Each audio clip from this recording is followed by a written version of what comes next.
Hi hello friends, ఈరోజు తోటకూర curry with రొయ్యల వేపుడు చేస్తుందంట.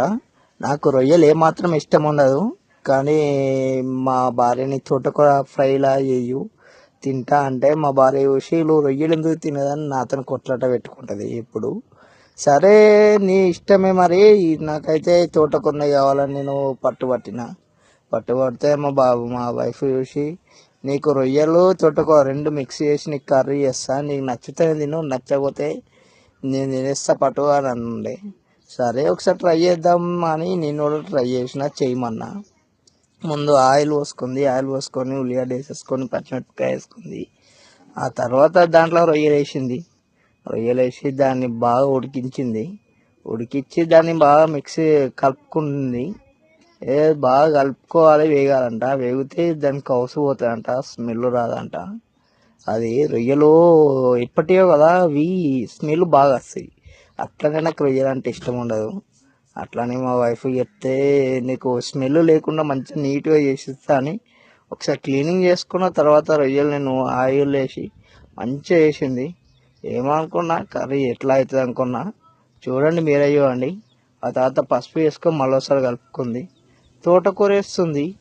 నేను పిచ్చోని అవుతున్నా, నాకేం చెప్పాలని అర్థమవుతలేదు. అది బాండి మొత్తం తోటకూరగా నడుతుంది.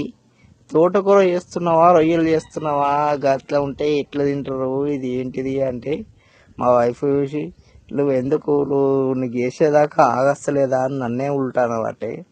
సరే పట్ట అని నేను కూడా సైలెంట్గా ఉండిపోయినా. ఇక బాండి మొత్తం తోటకూరతో తినిపేసింది.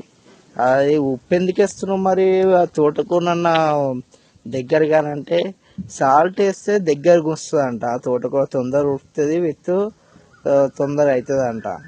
నాకు ఐడియా లేదు, మనం దాని జోలికి కూడా పోం కదా, వంట జోలికి.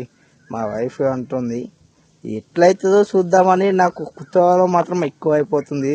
ఇంత ఇట్లా బాగా ఉడకాలంట. ఉడికితేనే అంత గుంజి ఒక్క దగ్గరికి అవుతుంది అంట. మా వైఫ్ అన్న ఉంటాయి.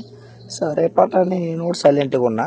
దాని మీద మూత పెట్టేసుకొని ఒక 5 to 10 minutes అట్నే సైలెంట్గా ఉండాలన్నది. సరే పట్టు అని నేను కూడా సైలెంట్గానే ఉండిపోయినా. ఎందుకంటే వాళ్ళు చేసే దాంట్లో మనం పుల్ల పెట్టినాం అనుకో, ఆ తర్వాత మన్న వేసుకుంటారు. అట్లనే నేను కూడా సైలెంట్గా ఉండిపోయినా. చూడండి, మూత తీసేసాక ఇట్లా దగ్గరికి అయింది. ఇంత దగ్గరికి అయితే నేను కూడా అనుకోలేను. ఆ కూర అయినాక మాత్రం నేను ఆశ్చర్యపోయినా. ఎందుకంటే అది ఒక్కరికి అవుతుంది. అంత తోటకూర బోల్ నిండా వేసినా కానీ అది ఒక్కరికి తప్ప ఇంకెంతమంది సరిపోదు. అది ఉన్నది గింత, వేసిందేమో ఇంత, అయిందేమో గింతి. కానీ దాంట్లో రోటీ ఉంటే మాత్రం చెక్కాసి ఉంటుంది. టమాటా వేస్తుంది. ఫ్రై అన్నప్పుడల్లా టమాటా వేస్తుంది. నాకు ఏం కోపం వస్తుంది. టమాటా ఎందుకు వేస్తున్నావు, ఫ్రై చేస్తున్నావు కదా, టమాటా ఎందుకు వేస్తావు అంటే నువ్వు టమాటా వేస్తే దాని టేస్ట్ అలాగుంటుంది, నీకేం తెలియదు, నువ్వు సైలెంట్గా ఉండని నా నోరు కొడుతూనే ఉంది అప్పటి నుంచి. సరే అని నేను సైలెంట్గానే ఉండిపోయినా. అయ్యా మా వైఫ్ అయితే టమాటా వేసేసి ఒకసారి బాగా కలుపుకుంటుంది. విత్ కళ్యామాకు వేస్తుంది. కళ్యామాకన్నా బంద్ చేయాలంటే స్మెల్ వస్తుంది, నీకు రొయ్యల స్మెల్ వస్తుంది అంటున్నావు కదా, ఆ స్మెల్ నీది ఎంతో కొంత డ్యామేజ్ చేసి నీకు ఆ రొయ్యల స్మెల్ రాకుండా చేస్తుంది. నువ్వు సైలెంట్గా ఉండు, నువ్వు చేసింది చూడు, అంతేగాని ఊక నన్ను తిట్టకు, నన్ను అనకు అని చెప్పి నాతో గొడవ పెట్టుకోవాలి. సరే బట్ అట్లా సైలెంట్గా ఉన్నా. ఇక 10 to 15 minutes తర్వాత చూడండి దగ్గరకు ఉడుకుతుంది. మా భార్య ఏమో టమాటాను బాగా రుద్దుతుంది. ఇక రుద్దాక చూడండి ఎట్లా అని చూడండి, దగ్గరకు అయింది. దీంట్లో 2 రోటీస్ ఉంటే మాత్రం దీనికి చకాస్ ఉండేది.